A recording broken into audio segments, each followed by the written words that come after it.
में आप जानते हैं और बताने की ज़रूरत नहीं है कि पूरे देश में करोड़ों युवा परीक्षा की तैयारी करते हैं। साल भर की रेलवे की वैकेंसी आएगी, बहुत मुश्किल से आती है। आपको याद होगा कि हमने कई महीनों तक रेलवे सीरीज़ चलाई थी, तब जाकर 2019 में वैकेंसी आई 1,46,000 नौकरियों की। आपको बताते हुए ये हर्ष का हश्र हो रहा है, हिंदी में समझिए कि परीक्षा के भी 1 साल से ज़्यादा समय हो गए हैं, वैकेंसी आए हुए 2.5 साल हो गए हैं, मगर loco pilot, assistant loco pilot की बहाली, ज्वाइनिंग की प्रक्रिया अभी तक पूरी नहीं हुई है। रेलवे के लोग कहते हैं कि कोरोना के कारण नहीं देरी हो रही है। कोरोना तो मार्च से शुरू हुआ है भारत में, आधिकारिक रूप से 24 मार्च से। तो नौजवान परेशान हैं। एनटीपीसी एक होता है रेलवे में, नॉन टेक्निकल परीक्षा, उसके भी फॉर्म भरे, परीक्षा गायब हो गई।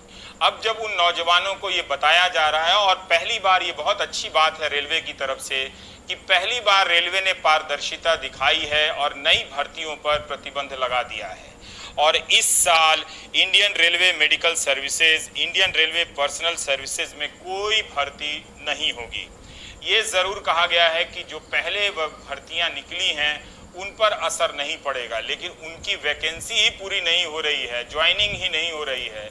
आप रेल मंत्री के ट्विटर हैंडल पर जाके देखिए तो लोको पायलट और असिस्टेंट लोको पायलट, ये zone, Bhopal zone, Gorakhpur zone, Mumbai zone, मार लड़के तमाम उस पर शिकायतें कर रहे हैं, पर कोई सुनने वाला है नहीं। उनकी अब लगता है भी नहीं है कि रेलवे की कोई अब सुनेगा। कारण यह है कि रेलवे की कमाई खराब हो गई है, कम हो गई है, हालत खस्ता हो गई है। वैसी नहीं है जैसे पीयूष गोयल के ट्विटर हैंडल पर रेलवे दिखती है चमकती हुई। वैसी ब्रांडिंग काश रेलवे भीतर से भी होती तो कल्याण हो जाता रेलवे का। ये एक बड़ा सवाल है, क्योंकि रेलवे सरकारी क्षेत्र में सबसे अधिक नौकरी देने वाली संस्था है। अब अगर ये संस्था नौकरियां देने के अवसरों को संकुचित करने लगे तो सोचिए कि इस देश के युवाओं का भविष्य एक ही चीज बचा सकता है, वो है व्हाट्सएप यूनिवर्सिटी में सप्लाई किया जाने वाला मीम और वीडियो। इसकी पूर्ति अगर बढ़ा दी जाए, प्रोपेगेंडा गोदी मीडिया के जरिए बढ़ा दिया जाए, प्रोपेगेंडा की बड़ा ही हम विश्व गुरु टाइप बन रहे हैं, रोजगार की चिंता मत करो, तो भारत के बेरोजगारों को सुकून मिलता है। उन्हीं के लिए आगे की ये सूचना बता रहा हूं कि 68,000 जो रेलवे ने बताया है कि नॉन सेफ्टी कैटेगरी में भर्ती बची हुई है, इसकी समीक्षा की जा रही है। बताइए, अगर ये पोस्ट खत्म कर दिए गए तो इतनी संभावनाएं भारत के नौजवानों की बंद हो जाएंगी। वो ज्यादा समय लगता है व्हाट्सएप मीम में बिताने वाले हैं। 67,000।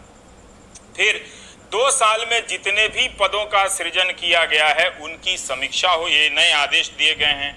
उन पर नई भर्तियां अगर नहीं हुई हैं, अगर 2 साल में पोस्ट क्रिएट हुआ है, बहुत लंबा समय लगता है पोस्ट क्रिएट करने में, अगर भर्ती नहीं हुई है तो उन पोस्ट को अब खत्म कर दिया जाएगा, रोक दिया जाएगा। कर्मचारियों के यात्रा भत्ते और दूसरे भत्ते में 50% तक कटौती होगी। अब इसको लेके मुझी को मेल लिखेंगे जिनमें से ज्यादातर लोग मुझे गाली देते रहते हैं। तो इन सारे लोगों को इसका मतलब है ज्यादा से ज्यादा मीम की सप्लाई किए जाने की, व्हाट्सएप मीम की। 50% तक कटौती होगी, यानी रेलवे के कर्मचारियों का भीतर से हाल बुरा है।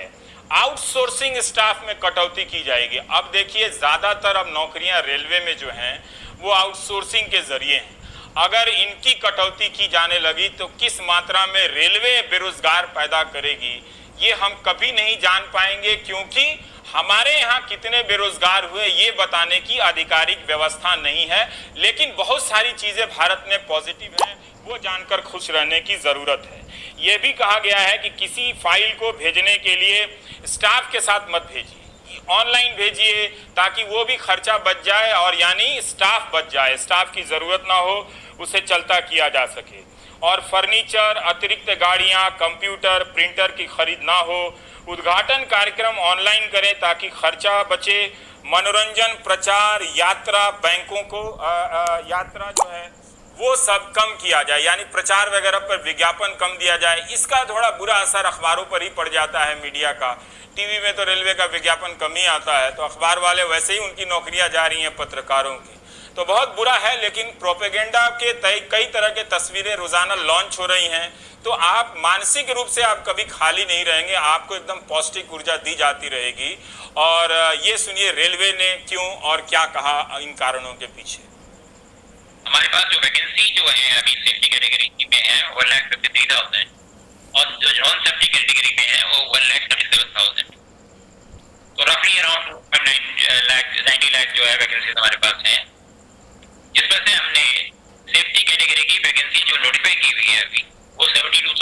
274 ऑलरेडी कर चुके हैं। नॉन सेफ्टी कैटेगरी की हमने की है 68,366। So the total notified vacancies are 1,40,640। तो इसमें से जो अब आप जो नॉन सेफ्टी कैटेगरी वैकेंसीज बची वो वैसे 68,000 रफली 68,000 जो है वैकेंसीज नॉन सेफ्टी कैटेगरी में बनती हैं।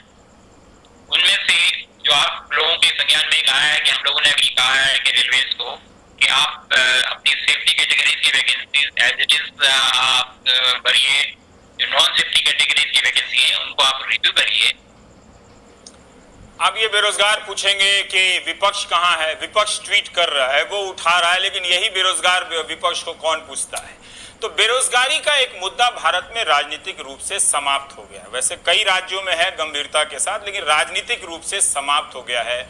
अगर आप कुछ वैचारिक नैरेटिव वाली राजनीति कर रहे हैं, कुछ तस्वीर वीडियो वाली, तो इस तरह के समस्याओं को आप गायब कर सकते हैं। हाल फिलहाल के चुनाव में ये साबित भी हुआ है, खासकर गोदी मीडिया के दौर में। ये बात मैं क्यों कहता हूँ, बहुत बुरा भी